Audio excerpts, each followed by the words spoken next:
So we are entering our part 2 of discussion with Kent MacLeod from NutriChem Pharmacy in Ottawa, Ontario. Thank you very much, Kent. If you missed part 1, we discussed the role of the microbiome and bone health. So in this section, Kent, what I'd love to discuss with you is what makes a microbiome healthy and what makes it unhealthy. Yeah, so I mean, it's not that it's surprisingly not complicated, and surprisingly how many people aren't aware of it as well. So because the elements that make a microbiome healthy are actually proven to be some of the most powerful things human can do to prevent cancer, heart disease, diabetes, cholesterol problems, which, heart disease and stroke. I mean, and so all of the chronic diseases, and I've seen and osteoporosis, and osteoporosis, right? So the things that make a microbe that are proven to do those things are basically fibers, prebiotic fibers. I use the word prebiotic, which means it enhances the bacteria of your gut, right? So they're natural fertilizers and superfoods for the healthy bacteria in your gut, and probiotics. So those are the elements of a healthy diet. And the elements of an unhealthy diet are sugar, processed foods, fruits and vegetables that are full of pesticides and chemicals, antibiotics in meats and substances that we eat. So it's pretty straightforward what's good, with lots of healthy fruits and vegetables, and what's not good. The problem is just volumes, right? People have no clue, medical doctors, pharmacists, and people, how crucial this is and how little they're actually consuming. So a specific question, since I live with somebody who loves maple syrup, do you clump maple syrup and honey into sugars as being unhealthy? So, I think I saw someone the other day. I was out the other day and I was having a pizza and beer, and someone saw me and said, "Look at you eating pizza and beer." I said, "Yeah, that's fine, but I'm taking my soluble fiber." You see, it's not the question of whether you eat sugar or some syrup or not once in a while. First of all, you don't have cravings for these things. So one of the people that don't understand is a microbiome will actually, unhealthily, these bacteria actually trigger cravings for more sugars and junk, okay? So that's a big deal. But a healthy microbiome, like a healthy lawn, isn't designed to have no weeds in it. In fact, it's okay to have, sugar or some stuff or a beer or whatever. It's not. It's the fact is that it's generally very resistant and adaptive to having these things. So we always want to minimize as humans that is maple syrup good or bad? But meanwhile, the question is the Canada Food Guide, for example, says you need 35 grams as a male for fiber a day. So if you're getting 3 grams of fiber a day, which is the average, that's ridiculous in terms of worried about whether it's maple syrup or a chocolate bar. Do you see the difference? Yeah. So it's a moot question. If someone is getting 35 grams a day, as according to the food guides of fiber as a Canadian male, for example, who cares if they're having maple syrup or sugar once in a while? So the fiber, then you would consider as a very important prebiotic. So fiber, another word for it is soluble fiber, is a prebiotic. And all you mean by prebiotic is that it's feeding your bacteria. It feeds, or it's proven to enhance and improve the structure of the human microbiome, which include polyphenolic fibers and and fibers that are these undigestible carbohydrates, which are found generally in fruits and vegetables. And so just going back for listeners who missed the first part, if we're thinking at their stomach, and then we're thinking our small intestine, and then our large intestine, then we have this lining on the inside of all of these tubules, that this is the layer that you're feeding that's filled with the microbes of our human. Right, that layer, that one cell layer is intimately connected to your immune system. We have an epidemic of food allergies. You have I never had food. I heard of someone sensitive to, to peanuts when I was growing up. Yeah. Now we have whole schools so that, you can't bring a peanut within 2 miles of a school. What's changed? Our genes didn't change, our microbiomes change. Right? We have more leaking and inflammation in that one cell layer, triggering immunological responses. So fascinating. So when people come to our clinics, everybody leaves with less food sensitivities than when they came in, because we improved their microbiome. And we understand, like you say, how do you improve the integrity of that lining, which is crucial to the integrity of our immune system, which is crucial to bone modeling, and right? Yeah. Crucial to absorption of nutrients, crucial to prevention of cancer, heart disease, diabetes, and so on. So fascinating. Before we move on to probiotics, would you mind just sharing what are the types of prebiotics that you encourage in the clients that come to see you and are trying to improve their own microbiome? So, chemically, therapeutically, often people come to us with damaged intestines and with very poor microbiomes. And those can be... Could you explain how you know that they have damaged microbiomes?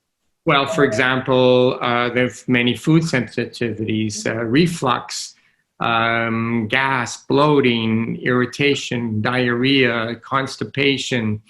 Any chronic digestive symptom is generally a microbiome disorder, right? So, if someone is constipated, we as a pharmacist and doctor, you give laxatives. No, it's a microbiome problem, right?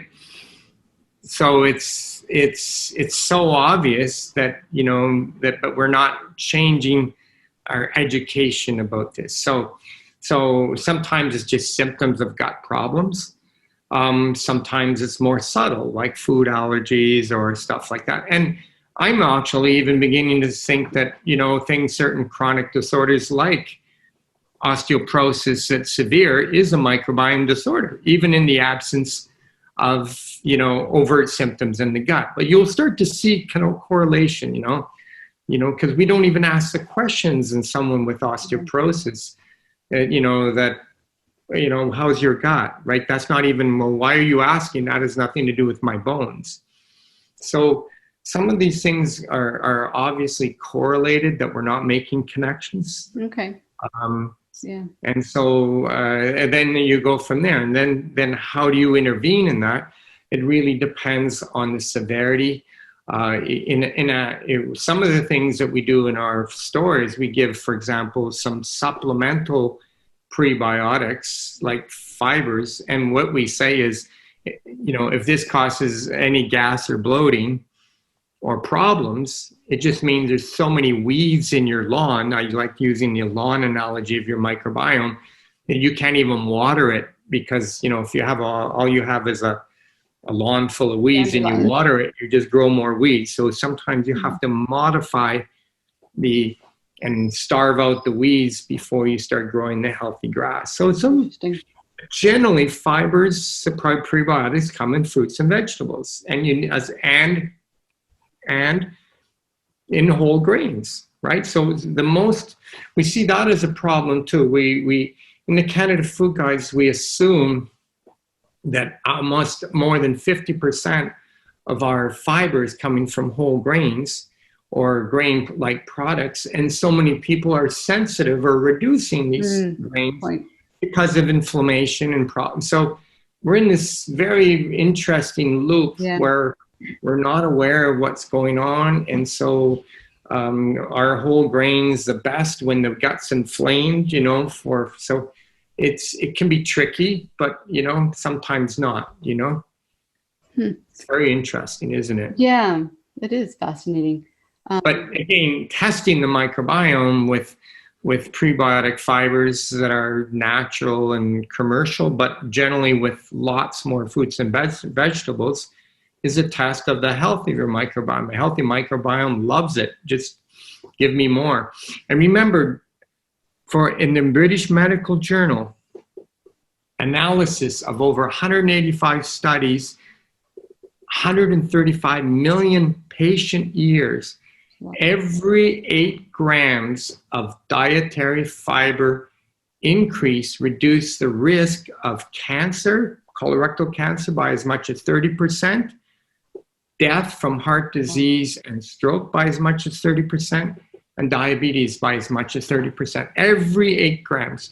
So this makes fiber the most profound intervention to prevent these disorders, right? Things that kill us. Yeah. And osteoporosis is right up there.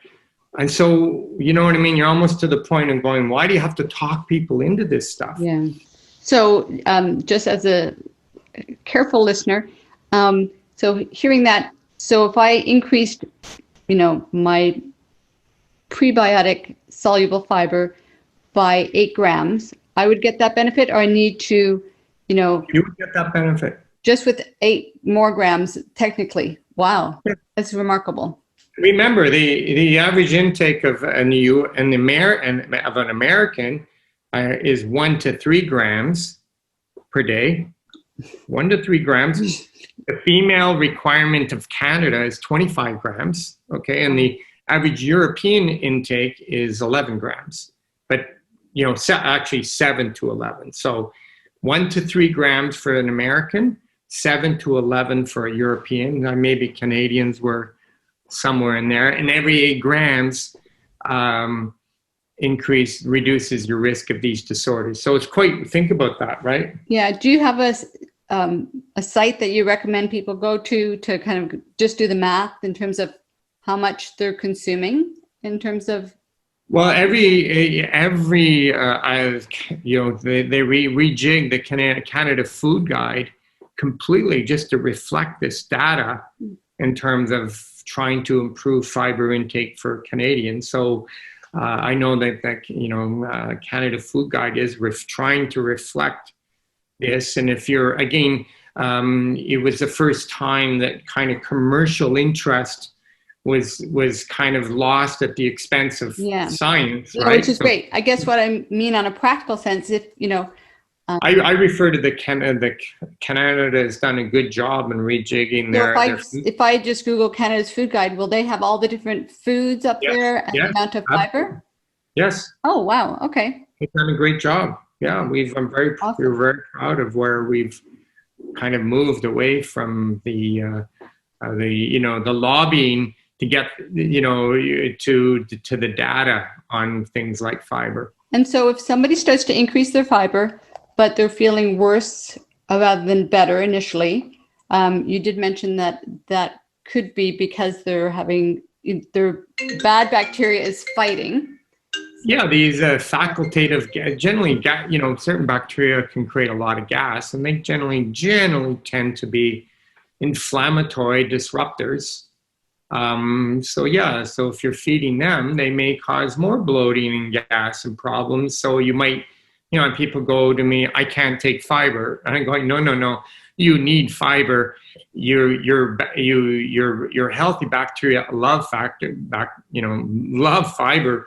You just have to understand what to do to get yourself to a healthy state. And that, again, you would think this is crucial, right? If this is so profound, but we don't train, any doctors or pharmacists about this. We just give them drugs if they have reflux because of gas and bloating to actually make things worse. So, this is a disaster. Yeah. So I know we talked about that earlier, But I guess the little missing puzzle piece for me is, okay, so I increase my fiber, I start feeling crappy. Do I just, kind of go, it's going to get better and stick with it?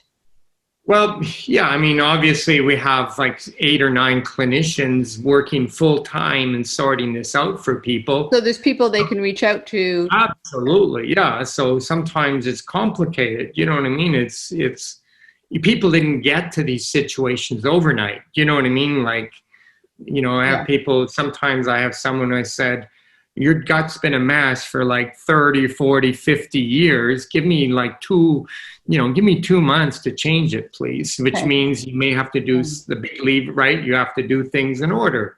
And they're on all sorts of different medications, so you have to help them with drugs, and I'll be this. We'll often have these drugs called PPIs in place that are prescribed like candy inappropriately for digestive problems. So we have to manage that. They often will have issues in the microbiome, and because of its links to mental health issues, that's in play. There's a lot of issues that come in. So you want simple answers, but often people they're prepared to do the work. And I think it's like your world of exercise. People will do the work. They just need the direction and need that feedback that things are moving in the right direction. Yeah. Okay, well, that was a good summary on prebiotics. Thank you. So for the second half here of this part 2, I'd love to have you discuss some of the studies that have come out regarding use of probiotics, specifically to bone health, if you don't mind. Yeah, I think sometimes, as a pharmacist and a doctor, right, you need the data. You want a controlled study, meaning we gave placebo to somebody and the other one the active, and what happened. Well, we actually have that with one species of probiotic, where women who used one species of probiotic, Lactobacillus reuteri, for 1 year actually had a 50% less bone loss than the group who weren't using the probiotic, who were on placebo. So again, when you look at this as a pharmacist, you're going, well, that's remarkable. This is like one species of probiotic, right, in the microbiome with 10,000 species at relatively small doses. But it still is. It just shows you the power of actually intervening in the microbiome and what your potential impact is. So that's positive. On the prebiotic side, we don't have human studies, even though we have 135 million patient years in prebiotics and fiber in all these other disorders. We don't, cancer, heart disease, diabetes. We don't have human intervention studies with placebos in osteoporosis, but we have animal studies where virtually every single animal study, of which there's many, many, many of them, because it's easier to, manipulate a mouse's bone than it is a human's bone, show significant benefits to improvements in the microbiome. So often I say, well, what if you just improve your microbiome for its benefits on its heart, your immune system, preventing cancer, and your blood sugar, and the side effect is improvements in your bone density? Do you know what I mean? Why do we have to kind of keep reinventing? I have to, Mr. MacLeod, it is unproven therapy to give prebiotics for bone density. What? Do you know what I mean? And sometimes we're like, it's embarrassing.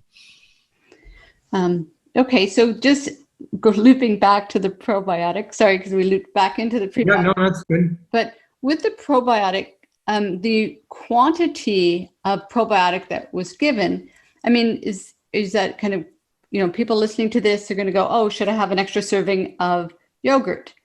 It does say lactobacillus. It's not exactly, didn't have the same full name. Do you feel that, again, there's difference, everything that, without going down the rabbit hole of probiotic selection, generally, things that are good like yogurt and fermented foods are generally good for your microbiome. As you get more if you want literature to support your action, then you might have to go to the specific species, which may be controlled by a certain company. Meanwhile, someone like me, we've designed different probiotics which look at all the data, trying to combine all the data to things at doses and species that have evidence for overall benefits to human health, including different lactobacilli. So, I think it's so important that you don't want to just, you don't want to just say, hey, I take yogurt once a day without assessing, well, how much fiber are you taking? That will be, to me, the most crucial thing. And, but I deal with that, right? We all want one simple solution, including, I take one probiotic a day. So therefore, I don't have to worry about, the junk in my diet, or I don't have to worry about fiber.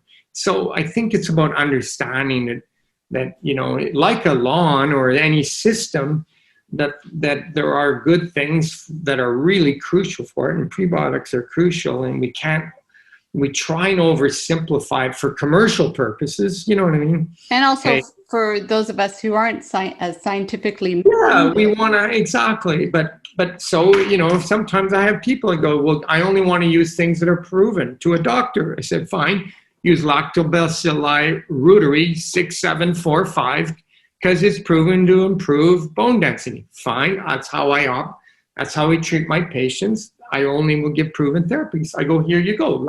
Yogurt is unproven, to answer your question. So you see, people want simple answers to, then I'll give them simple piece. Take this much fiber, blunk. Take this back probiotic, blunk. Don't eat sugar. Then we're done. But sometimes it's more complicated like that than that. Mm-hmm. So going back to, I guess, when I'm looking at bone health, it's even at I always think, everything that we do every day is either going to either help or hurt our bones in the end, because bone changes at such a slow turnover, that we don't have to worry so much about, I need to do a really good workout today, and then I could, sit around for 2 days and do another good workout in 2 days. But it's rather, how many times did we get up? How many times did we, move? But it's also what we're eating throughout the day, not just one cup of yogurt, but how are we supporting? Absolutely correct. Right? Your protein status, you see, improving the microbiome isn't just helping bones, it's helping your liver function, your kidney function. It reduces inflammation. It's changing your immunological balance of how your body is regulating. So it's about we're trained almost when we see doctors to think in compartments, right? The bone doctor. They're also training people to do that. They're like, you're allowed to come in and say, give me your one complaint, Right. But they're all connected. They're all connected, right? So, but the beauty of working with exercise and the microbiome is it connects to everything. It's not, people will come in and go, well, but, often I say, well, I'll get all their systems. I have skin and this and joints and this and all this is going on. And mental health, and my gut's a mess, and there's substances and drugs, and it's a big complicated mess. I go, what if we heal your gut and then see what's left? Do you see what I mean? It's odd. Sometimes it's like, whoa, you know what I mean? Like, that's it's an important concept, isn't it? It is. And it's challenging because for many people that already have the diagnosis of osteoporosis, their bones are at a fragile state, but the things that we're talking about might take a little bit of time. So they're vulnerable, their skeleton's vulnerable until they get things in order.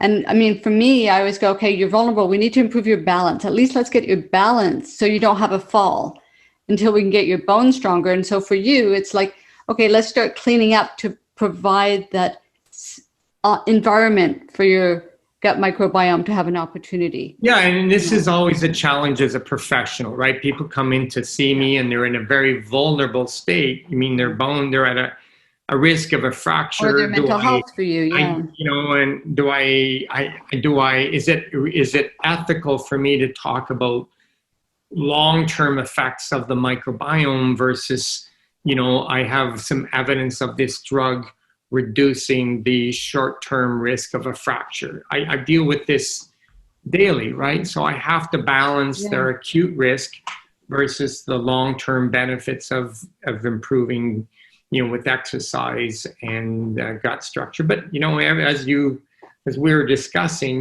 there's drug issues aren't cut and dried either. Do you know what I mean? So what I like about microbiome is cut and dried. If you do these things, and exercise, you will do better over time. It's kind of I don't have that list of risk or concerns, but I do have to balance the acute data on, fracture prevention when someone is facing those issues and they've been prescribed drugs to reduce their acute risk of fracture. So it's a concern. Yes. So I guess putting it in a nutshell to wrap up this section is that when we're looking at the gut microbiome, as well as exercise, when approached in an intelligent way, you will only get positive side effects, and positive side effects in terms of, benefit to your entire organism as a human person, as opposed to taking sometimes a faster route of getting there. But sometimes there's so many side effects that, your consequences, you might not pay for them in the short term with pharmaceuticals, but you usually end up paying for it in the long term. Yeah, I think everyone has to be looked at individually, their acute risk, your long-term risks, where how you're adapting and willing to do the work, because it is more work than taking a pill. There's no question. It's some people just want to take a pill. Well, then, have a lot going on. I do see they're not. That I used to think that, but I see that people often haven't been presented with the benefits to exercise or microbiome as opposed to that. I used to say that we're lazy, but actually I don't think we really are. I think most people just have not been presented the upside or of all the things that how effective these things are versus a simple choice. That's my observation. And a wise one. Thank you, Kent. So that wraps up our part 2 on exploring the microbiome in regards to prebiotics and probiotics. So thank you very much.